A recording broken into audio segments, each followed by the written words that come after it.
नमस्कार सभी को, स्वागत है आप लोगों का उत्कृष्ट क्लासेस में। आज है डे 5 के 10 बैच का और हम लोग आज देखने वाले हैं ज्योग्राफी। ज्योग्राफी में आप लोग सामने टॉपिक देख ही रहे होंगे कि जियोमॉर्फिक प्रोसेस आज पढ़ने वाले हम लोग। इससे पहले हम लोगों ने देखा था इंटरनल स्ट्रक्चर ऑफ अर्थ और उसके सवाल भी कुछ आप लोगों को टेलीग्राम में मिला होगा। तो आप लोग आई होप कि आप लोगों ने सॉल्व किया होगा उसको। आज उसको भी देखते हैं। उससे पहले हम लोग एक ओवरव्यू देखते हैं कि हम लोगों ने जो कल पढ़ा था उसका एक ओवरव्यू कर लेते हैं। ये है इंटरनल स्ट्रक्चर ऑफ अर्थ, आप जो यहाँ देख रहे हैं इसमें ये है पृथ्वी का अंदरी ढांचा। अंदर कैसा होता है पृथ्वी। जो सबसे ऊपर वाला जो पोर्शन होता है इस पोर्शन को कहते हैं क्रस्ट। उसके बाद जो होता है उसको कहते हैं मेंटल। और उसके सबसे अंदर जो होता है उसको कहते हैं कोर। कोर दो हिस्सों में बटा होता है, एक आउटर कोर एक इनर कोर। इनर कोर हमारा सॉलिड होता है और आउटर कोर हमारा लिक्विड होता है। इतना एक कॉमन बात। उसके बाद है क्रस्ट। क्रस्ट में थोड़ा सा और जान लेते हैं क्रस्ट के बारे में। हम लोग देखा जैसे आउटर मोस्ट क्या होता है क्रस्ट, थिनर होता है ओशियन पे। ओशियन क्रस्ट जो है वो ज़्यादातर थिनर होता है। और इसमें कभी कभी सवाल भी एग्जाम में आ जाए कि ओशियन क्रस्ट थिनर होता है या कॉन्टिनेंट क्रस्ट। ओशियन मतलब होता है समुद्री, समुद्री क्रस्ट थिनर होता है। और इसका मीन जो थिकनेस है 5 किलोमीटर है। और made of silica and magnesium. Silica और मैग्नीशियम बना होता है कौन, ओशियनिक क्रस्ट। और जो ये कॉन्टिनेंटल क्रस्ट है वो सिलिका और एल्यूमिनियम का। तो ये भी डिफरेंसेस पता होने चाहिए कि सिलिका मैग्नीशियम कहाँ पाया जाता है ओशियनिक क्रस्ट में, और सिलिका और एल्यूमिनियम कहाँ पाया जाता है कॉन्टिनेंटल क्रस्ट में। मोटा कौन होता है, कॉन्टिनेंटल क्रस्ट ज़्यादा थिकर होता है, मोटाई इसकी मोटाई ज़्यादा होती है। ओशियनिक क्रस्ट की मोटाई कम होती है, पतला होता है। और around 70 kilometre thick in the Himalayan region. जैसे हम लोग थिक हाइट कैसे पता करते हैं, जैसे वो ये एरिया है, समतल एरिया है, फिर पहाड़ है, और फिर ये तो पहाड़ पे क्या हो गई, ये इसकी ऊंचाई ज़्यादा हो गई, इसलिए क्या बताया गया है 70 किलोमीटर तक जो है हिमालयन रीजन में थिक होता है हमारा क्रस्ट। ठीक है, ये अपर पोर्शन यानी जो पृथ्वी का अपर पोर्शन क्रस्ट कहलाता है। और इसकी हिमालय में सबसे ज़्यादा कितनी होती है, अराउंड 70 किलोमीटर। जो टेम्परेचर जो है जो क्रस्ट में वो इंक्रीज होता है विद डेप्थ। मतलब अगर तुम क्रस्ट के अंदर क्रस्ट के अंदर जाओगे तो टेम्परेचर बढ़ना तुम्हारा शुरू हो जाएगा। जो जैसे जैसे तुम डेप्थ में अंदर जाते रहोगे तुम्हारा जो टेम्परेचर बढ़ता जाएगा। और हर एक किलोमीटर पे 30 डिग्री सेंटीग्रेड बढ़ता है। तो 30 डिग्री सेंटीग्रेड पर किलोमीटर बढ़ता है क्रस्ट में। हर एक जितना डेप्थ में तुम जाते रहते हो टेम्परेचर। दूसरा हमारा पोर्शन आता है, लेयर आता है, वो होता है मेंटल।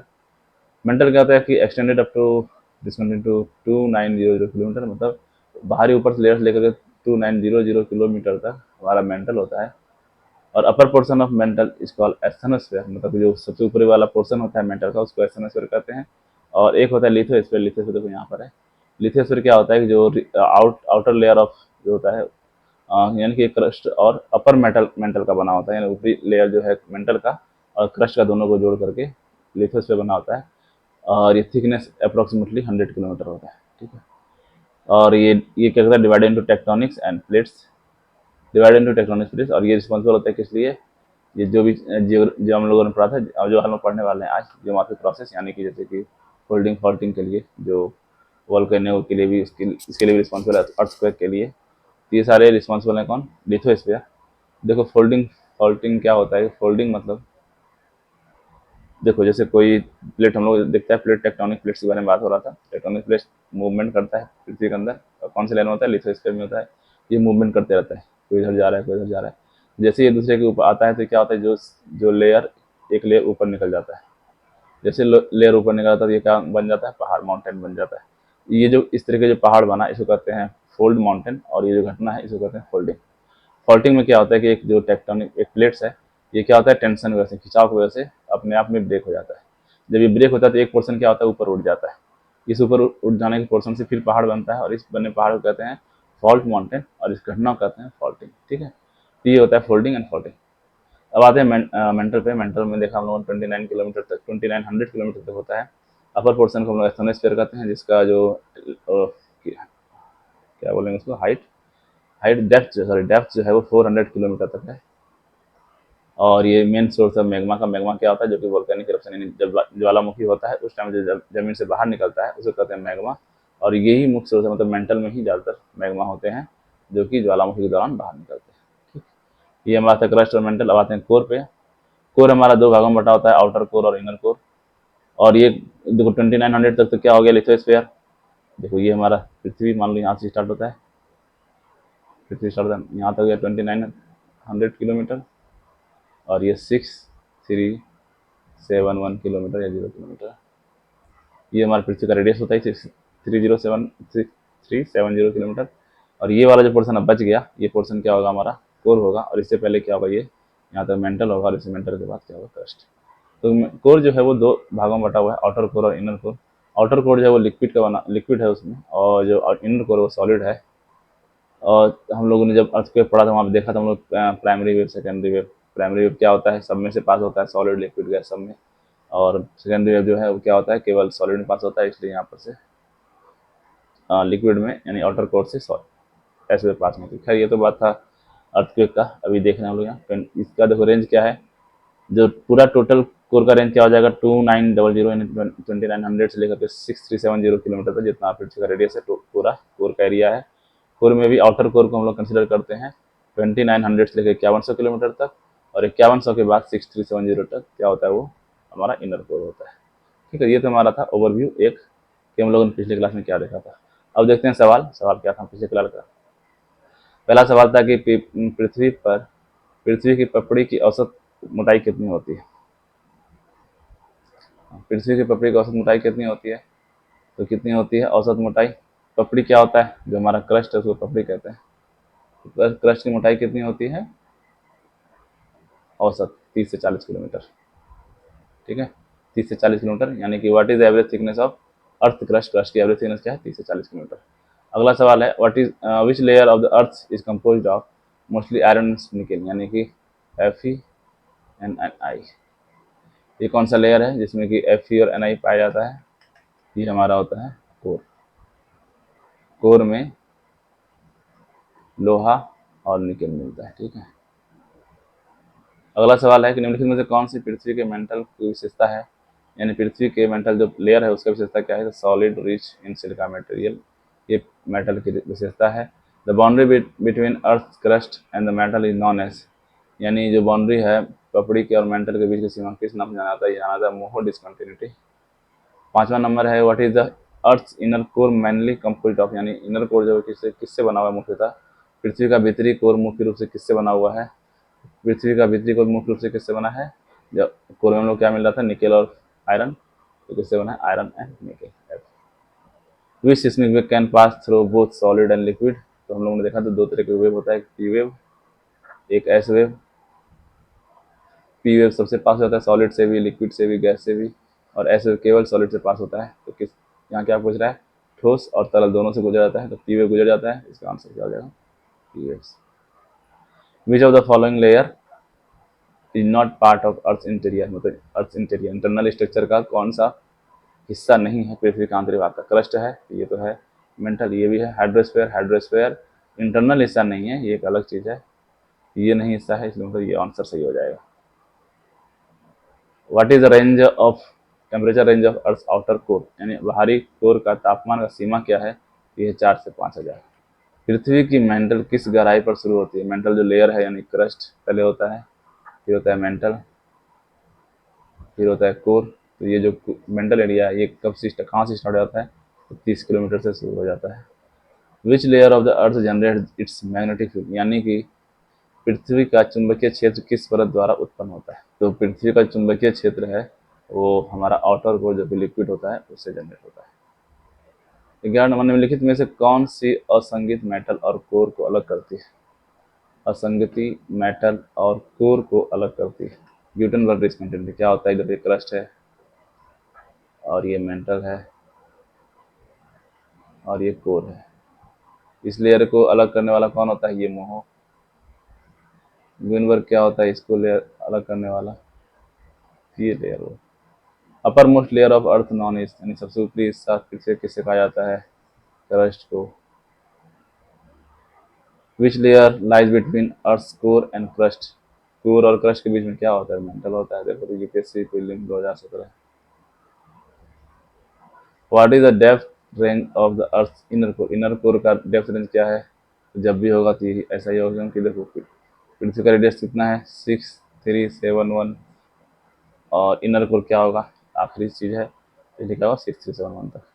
आखिरी सवाल है, the earth outer most layer is compose of mainly which element, बाहरी जो परत है वो मेनली किससे बना हुआ है, यानी बाहरी परत कौन है, क्रस्ट। क्रस्ट किससे बना हुआ है, सिलिका एंड अल्युमिनियम। तो क्वेश्चन नंबर ऑप्शन ए। तो ये था हमारा पिछले लेक्चर का सवाल। अब हम लोग आते हैं आज के टॉपिक पे।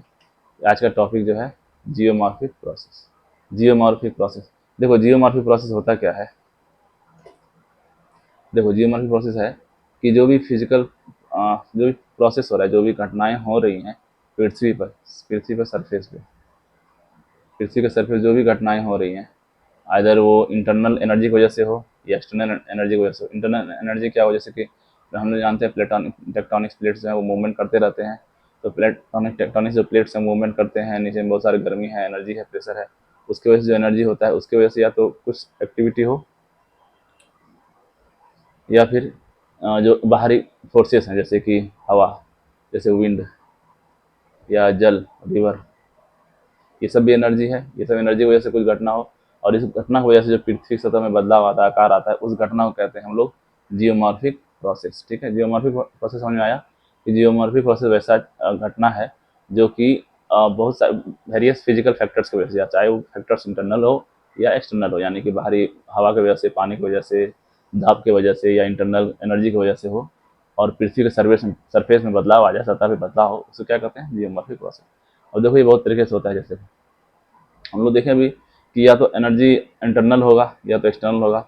अगर एनर्जी इंटरनल होगा मतलब इंटरनल एनर्जी को यूज करके हो रहा है, बाहरी एनर्जी का उसमें कोई योगदान नहीं है, कोई हस्तक्षेप नहीं है, इंटरनल एनर्जी को यूज कर रहा है, क्या जाएगा वो एंडोजेनिक।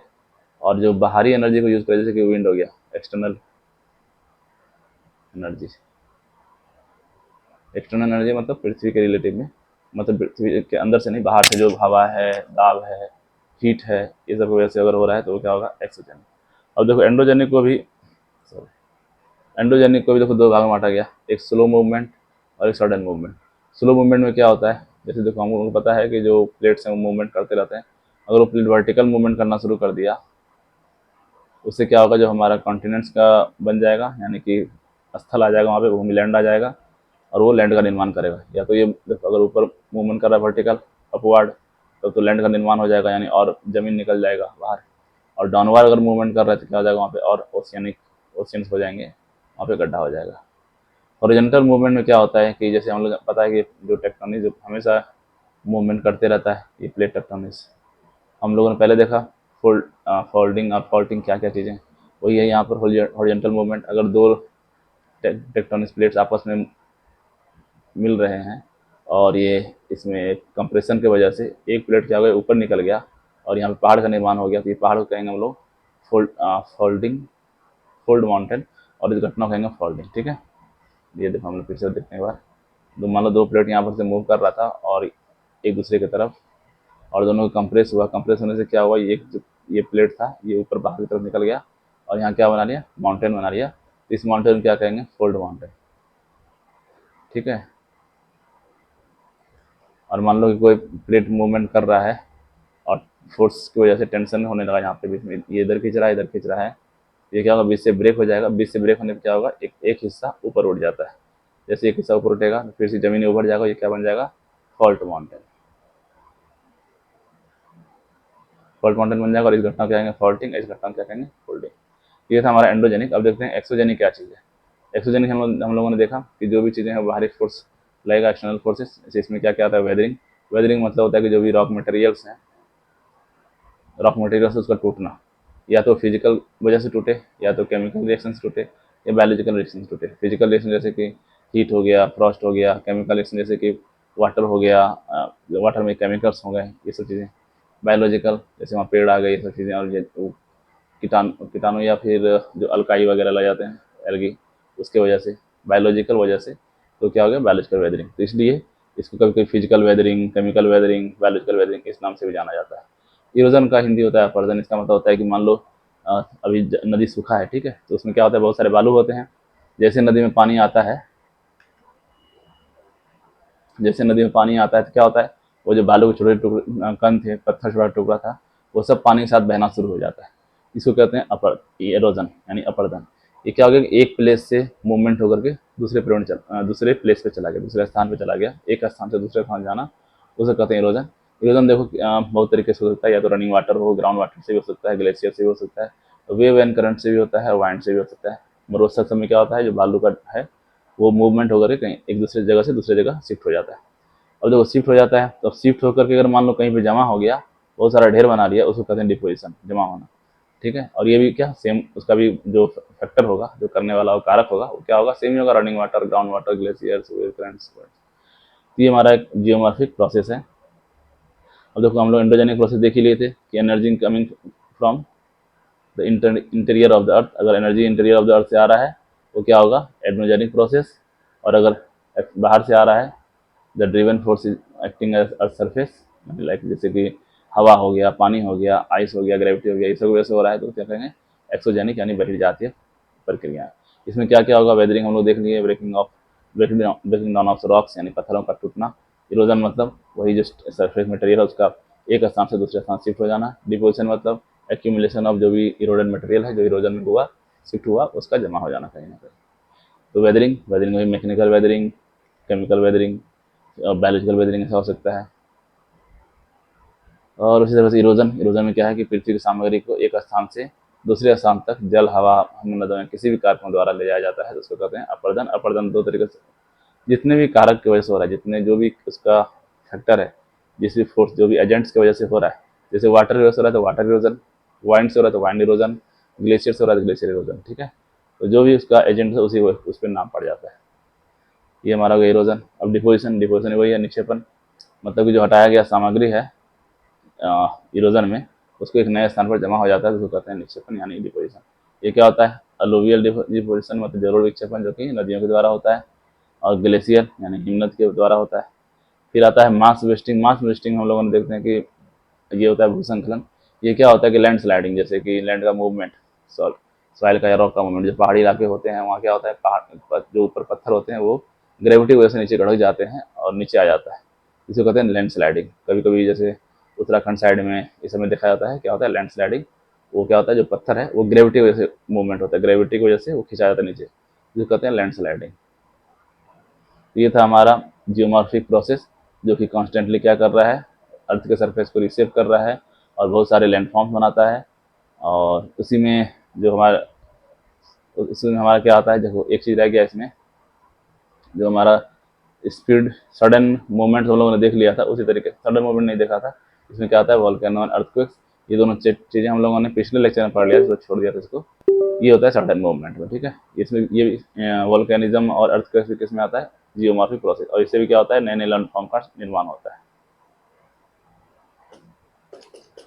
तो ये था हमारा जियोमॉर्फिक प्रोसेस। और इसका सवाल आपको फिर से टेलीग्राम लिंक में मिल जाएगा, और टेलीग्राम में मिल जाएगा, टेलीग्राम का लिंक आपको डिस्क्रिप्शन दिया जाएगा। और फिर से हम लोग सवाल को नेक्स्ट डे सॉल्व करेंगे। मिलते हैं नेक्स्ट वीडियो में, तब तक के लिए धन्यवाद।